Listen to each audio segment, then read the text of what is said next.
Hey, Songtown, I'm Clay Mills here with Marty Dodson. Today we have 12 tips, advice that change the way we write. You want me to kick it off? Yeah. All right. One is to skip lines that the listener can imagine. So, like, you don't have to spell everything out in your song. So, in my song, While You Love Me, that was my first top 10. Um, it's talking about losing someone. We didn't have to define whether the person died, what caused the break, if it was a breakup, we didn't even define who the person was, So, a lot of times, just leaving room in your song for the listener to interject their story can be a really powerful technique. Yeah. On the melody side, I think of this as sometimes I'll hear a song that a Songtown member will submit and they say, it's not quite right. Can you help me fix it? And they'll be like, the first four lines of the verse is really nice. And then they start drifting and wandering somewhere. And then they kind of get to the chorus. I like to go back and go, okay, these four lines are killer. These over here, they're not well defined. There's no really set rhythm patterns. They're just kind of wandering. And let's lose them. If there's chop those four lines out, now go straight to the chorus. If not, come up with two new lines that you can fill in. Yeah. But I think just learning to trim the fat, whether it's lyrics or music. If something's not hooky, then don't waste that in your song. Trim it out. Absolutely. So what's number two? Tom Shapiro told us one time in this course that he was teaching for Songtown. If you don't know Tom, he's a Hall of Fame songwriter, written like 21 big hit songs. 55. 55, okay. Yeah. Excuse me, Tom.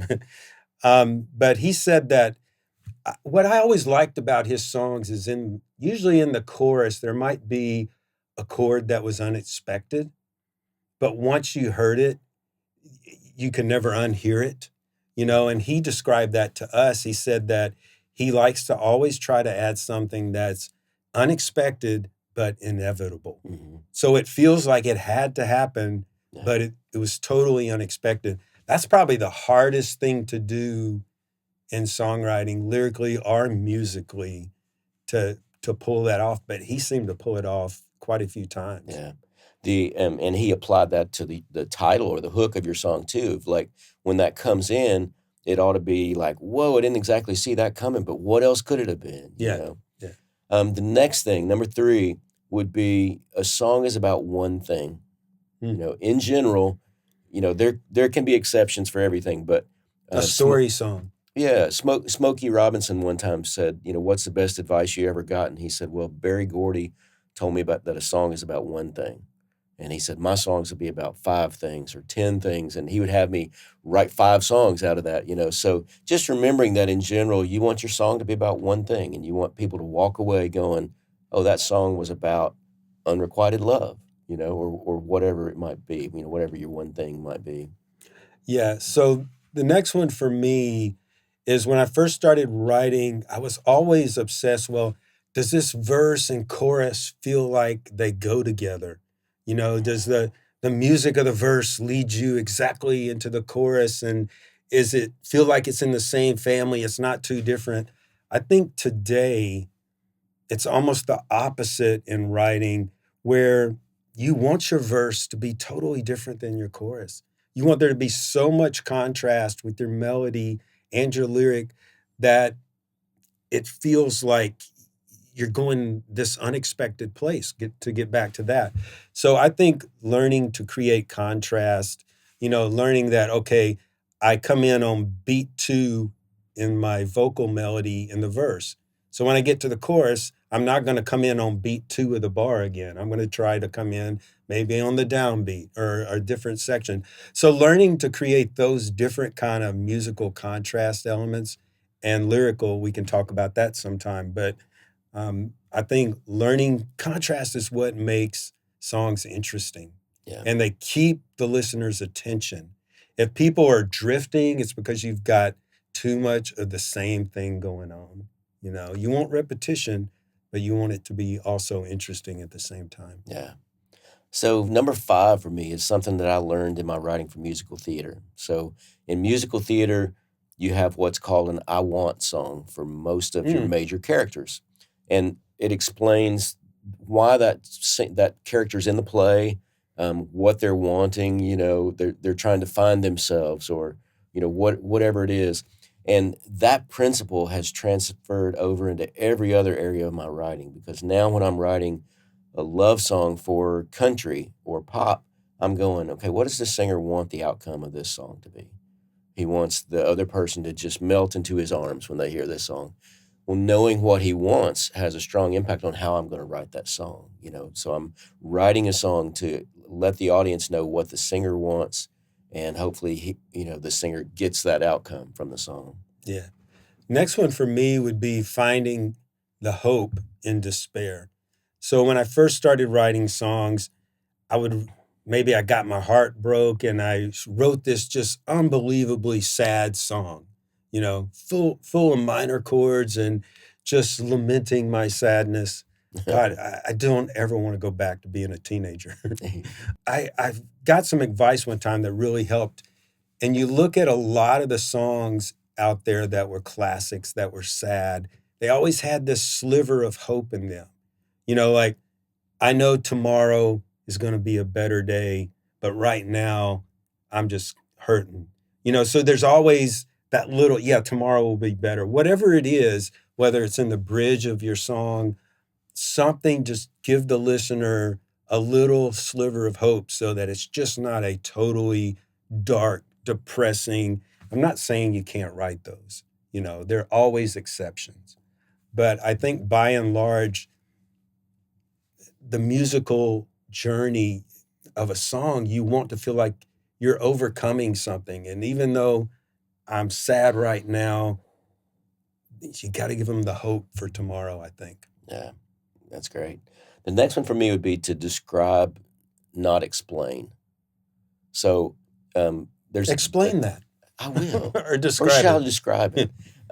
Diamond Rio has a song called, I believe it's called One Pump Texaco. And it starts off something like, he was wiping the oil off her dipstick. She was picking a hair that got caught in her lipstick. Well, that scene tells you what's going on in this first verse. This woman's at a gas station. It's one of those old-timey full service, so he's checking her oil. She's bored. They didn't have to say she's bored. Yeah. But she's doing something boring. She's picking a hair out of her lipstick. Right. And so those are good examples of how you can paint a scene that communicates everything you want it to communicate without having to say, he was working at the gas station and she drove up. Now she's bored waiting on him. You can. It's a lot more interesting to describe that scene, and you communicate the feelings that way than to just flat out tell us everything. Yeah. That's a good lead in to the next one that I want to talk about is learning to say with your lyrics and your melody, to say a lot with just a few words. And just trimming all that fat off of the lyric, especially where you don't need, the words like, I really want to, just say I want to. Like making it really tight. And to create rhythm patterns with your melody, and don't deviate from that. If you have a 5-note pattern here, followed by a 7-note pattern in the next line, followed by another 5-note pattern, take your time and find the words that fit exactly on that tell the feeling and emotion that you want to tell, the story you want to tell, and learn to do it in as few words as possible. That's what all the classic songs, Yesterday, All My Troubles Seem So Far Away. I'm reciting brilliant Beatles lyrics now, but the point is, great melodies stick in people's mind, but if you bastardize those with all kinds of extra little syllables, and then you lose the punch of the melody. And so I really think that learning to say things in as few words as possible is a superhuman strength for songwriters. Yeah, I think one of the nicest things someone ever said about one of my songs was, this song doesn't have any wasted words. And that's what I try to do every day. But the fact that communicated to somebody, an A&R person, right. I'm like, okay, on that song, I did my job, Yeah. And a lot of times we're tempted just to word vomit and throw, all kinds of stuff in there. But you're right. The more you can pare it down, the better your communication is going to be usually. So the next one for me, and this one always gets me in trouble, Clay. I've said this before. I get all kinds of comments. Don't do it. I'm doing it. Write drunk, edit sober. What I mean by that is you don't have to go get drunk, kids.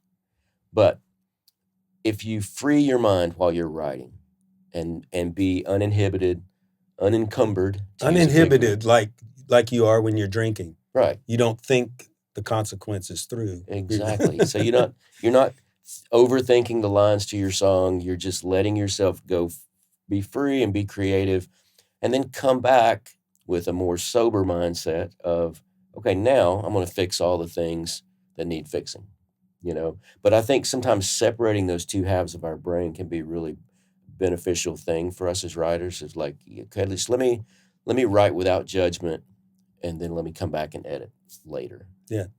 So the next one for me, many years ago in New York City when I was starting out writing, I had a mentor, and he used to always talk about find the rub in the chord. And I couldn't figure out what he was talking about for the longest time. And then he finally explained it to me. So what he meant by rub notes were singing notes that aren't in the chord. So if I'm in the key of G and I've got this chord progression going, maybe C, D, G, rule the world.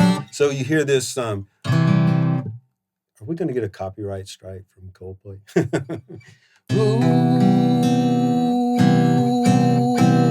It sounds off when you're just singing. It's like, what note are you singing? But in the chord progression, it's those rub notes that add a little bit of tension and interest. It makes it more interesting. It makes it more emotional.